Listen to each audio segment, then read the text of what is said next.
የምንሰራቸው ስህተቶችን ነው ዛሬ በደንብ የምነግራችሁ። የመጀመሪያው ለወንድም ወይም ደግሞ ለታናሽ እህት የምናደርገው የገንዘብ ድጋፍ ከልክ ያለፈ እስቲል አንድ የምነግራችሁ ነገር መስማትና ማየት በጣም ይለያያል። ስታዩና ስታዳምጡ አንድ አይደለም። ሰላም አለይኩም ወራህመቱላሂ ወበረካቱ። ቤተሰብ ሁላችሁንም ሰላም ብያለሁ። ሰላማችሁ ብዙ ይበልኝ። ዛሬ ገኔን ይዤላችሁ መጥቻለሁ። ቲክቶክ አካውንቷ ላይ ገብታችሁ ስለ ኢትዮጵያ የምታወራቸውን ነገሮች ሁሉንም አዳምጧቸው ማለት ነው። በጣም ጠቃሚ ነገሮች ናቸው። በነገራችን ላይ ገኔን ተከታትያት አላውቅም፣ ግን ስለ ኢትዮጵያ ማውራት ተጀመረ ጀምሮ ልክ ውስጥ ያለውን ነገር ስለሆነ የምትናገረው እና የማየውን ነገር ስለሆነ እከታተላታለሁ ማለት ነው። እናንተም በተለይ ውጭ ሀገር ያላችሁ ተከታተሏት፣ ትጠቀሙበታላችሁ ማለት ነው። እና ሀባቢ ያው ከሳዑዲ ከተመለሳችሁ በኋላ መጀመሪያ እንደገባችሁ መጀመሪያ በቃ የመጀመሪያ ስራችሁ ምን መሆን አለበት ከተባለ ስራ መጀመር። በቃ በሰላም በጤና ከሆነ የመጣችሁት ስራ መጀመር ነው ያለባችሁ፣ እጃችሁ ላይ ያለው ሳይበተን ማለት ነው። ገኒ ብዙ ነገሩን ብለዋለች እና የዛን ያክልም ለከሌ የሚለው ነገር ባያስጨንቃችሁ ጥሩ ነው ባይኔ ማለት ነው። ሲቀጥል ኢትዮጵያ ላይ መታችሁ ትልቅ የሚያስጠላው ነገር ምን እንደሆነ ንገራችሁ። በጣም የሚያስጠላው ነገር ማለት ነው ስደት ለብዙ አመት ትለፉ ኑራችሁ ቤተሰብ ትረዱ ኑራችሁ በቃ የተቸገረ ስረዱ ኑራችሁ እዚህ መታችሁ እናንተ ከጃይ ትኮኑ ከሰው ፈላጊ ትኮኑ። ወላሂ በጣም ከባድ ነው ከምንም በላይ ማለት ነው። እና አወቁበት። እንደመጣችሁ ስራ ጀምሩ። ምንም አይነት ስራ ይሁን በቃ ስራ ይሁን ብቻ ጀምሩ። ሰው ብዙ ሊላችሁ ይችላሉ። ከአረብ ሀገር ትመጡ እዚህ እንዴ ከአረብ ሀገር መታ ይሄን ትሰራለች እንደ ምናምን ይሏችሁ ይችላሉ። ስራ ትንሽ ትድት አትሉ። እንደውም የሆነ ስራ አመቻችታችሁ ተለቅ ያለ ስራ እስከምትጀምሩ ድረስ ከትንሿ ጀምራችሁ ስሩ፣ ችግር የለውም።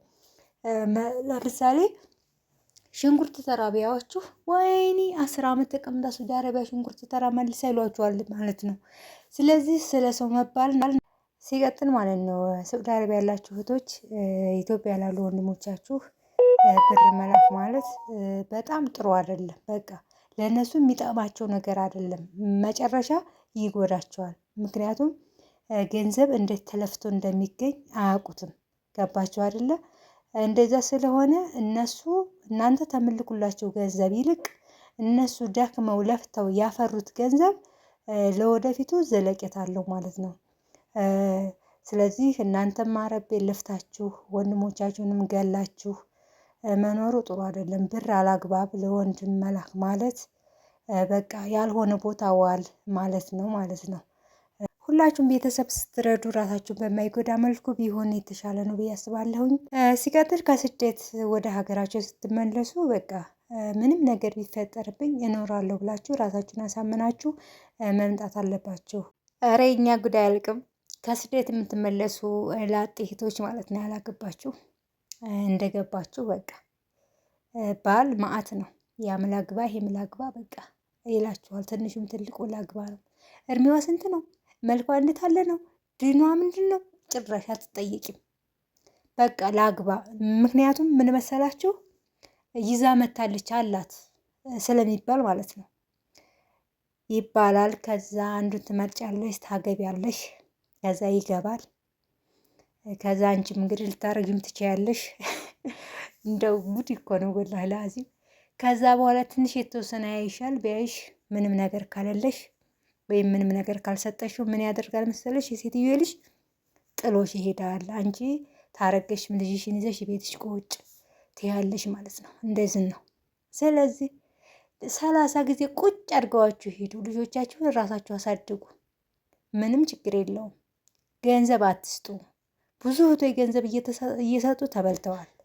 እኔ እኮ ገንዘባችሁን አትስጡ ያልኩበት ምክንያት ምንድን ነው? ፍየል ከመድረሷ ቅጠል መበጠሷ ነው የሚባለው። ምንድን ነው ግርም የሚያደርገኝ ነገር ትዳራችሁ ታማራላችሁ፣ አብራችሁ መኖር ተጀመራችሁ፣ ተወለዳችሁ፣ ተከበዳችሁ፣ ችግር የለውም። ያንቺ ገንዘብ የሱ ነው፣ የሱ ገንዘብ ያንቺ ነው። ለቤታችሁ ለጎጆአችሁ ብታወጡት ምንም ችግር የለውም፣ በአንድ ሆናችሁ ማለት ነው።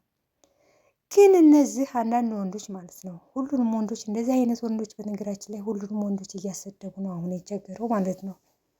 አንዳንድ ወንዶች ግን በቃ ግብት ብለው የፈለጉትን ነገር አንስተው ለመሄድ ነው፣ በቃ ለመሮጥ ነው በቃ አላማቸው። ምክንያቱም ከሷ ጋር የመኖር አላማ የላቸውም። እሷን ፈልገዋት አይደለም የገቡት፣ ትዳሩን ፈልገውት አይደለም የገቡት። አያቸው አይደለም ምንድነው ፈልገው የመጡት? ብር ፈልገው ስለመጡ በትዳር ስም ገብተው ያንን ብር አንስተው በቃ ከርተው ለመሄድ ነው የሚቸኩሉት ማለት ነው። እና እህቶቼ ሁላችሁም ጥንቃቄ አድርጉ። ሳውዲ አረቢያ ብቻ አይደለም መበላት ያለው እላችኋለሁ፣ ኢትዮጵያም አለ፣ ሁሉም ነገር ኢትዮጵያ አለ እላችኋለሁ። ራሳችሁን ጠብቃችሁ ከስደት ስትመለሱ እንቶሎ ራሳችሁ አላህ ሱብሃነሁ ወተዓላ ሂዳ ይስጣቸውና ብዙ እህቶቻችን ደግሞ የተታለሉት ድነኛ በመሰሉ ወንዶች ድናለሁ ይመስላትና ትገባለች። ተገባይ በኋላ ታብነዋለች። እምነት መቼም የማይሰራ የለም። በእምነት ሁሉን ነገር ታስረክበዋለች። ከዛ በኋላ እሱ ውስጡ ሌላ ነው፣ በቃ ያወራው ነገር ሌላ ነው፣ ተግባሩ ደግሞ ሌላ ሊሆን ይችላል ማለት ነው። ስለዚህ ወሬውና ተግባሩ አይገናኙም። እንደዛ እየሆኑ ነው ብዙ እህቶች የተሸወዱት ማለት ነው። በነገራችን ላይ ጥሩ የልጆች አባት ይሆናል፣ ጥሩ ባል ይሆነኛል ብላ ያገባችው ድነኛ ነው ብላ ያገባችው ወንድ ቢሸውዳት እኔ ተሸወደች አልልም በራሴ ማለት ነው። ተሸወደች ብዬ አላምንም እኔ በራሴ። ምክንያቱም አላህን ይፈራል ብላ እስከገባኝ ድረስ ራሱ እንጂ የተሸወደው እሱ አይደለችም የተሸወደችው። እንደዚህ አይነትም አለ ኢትዮጵያ ላይ ማለት ነው። ብዙ ተስደው ተመላሾች እህቶቻችን ደግሞ ብስቅልቅላቸው ወጥቶ ነው የሚታየው። ግማሾቹ በቤተሰብ ገንዘባቸውን የተከዱ ናቸው፣ ግማሾቹ በባሎቻቸው ገንዘባቸውን የተከዱ ናቸው። በጣም ከባድ ነው፣ ብቻ በጣም ያሳዝናል ኢትዮጵያ ያለው ነገር ማለት ነው። እና አላህ ይጠብቀን እንደዚህ አይነት ነገር እና ሀባይቢ ቻናልን ሼር፣ ላይክ፣ ሰብስክራይብ ማድረጋችሁን አትርሱ። ሁላችሁም አንድም ነግራችሁ ነገር መስማትና ማየት በጣም ይለያያል። ስታዩና ስታዳምጡ አንድ አይደለም። አሁን እቺት ያለች 2 ዓመት ሰርታለች፣ ልጇ ናፍቋታል። ከልጅሽ ናፍቆት ባሻገር ኢትዮጵያ ሄደሽ የምታየው ብዙ ነገር የምታረጋግጨው ነገር ይኖራል እና መሄድሽ መልካም ነው። ግን ለማንም ሰው ምንም ይዞ የመሄድ ኃላፊነት የለብሽም። አንድም ነግርሽ ነገር እሱን ከአይምሮሽ አስወጪ። ግን ብዙ ሰው ካልደረሰብን አናውቀውም። ደግሞ ግን ማንም ሰው ይሄን ሳታመጣልኝ ብሎ ቢቀየምሽ ሰተሹም ያው ነው። የተወሰነ ጊዜ ሊሆን ይችላል እንጂ በስጦታ በገንዘብ በምን የቀረባችሁ ወዳጅ ያ ያለቀለት መተውን አይቀርም። ዞሮ ዞሮ ግን የልብ ወዳጃችሁ ከሆነ የልብ ቤተሰባችሁ ከሆነ በሰጡትም ባሰጡትም ከእናንተ አይርቅም። ስለዚህ ግን እከሌ ስንት ልጆች አሉት፣ ያጎቴ፣ ያክስቴ፣ የእንትኔ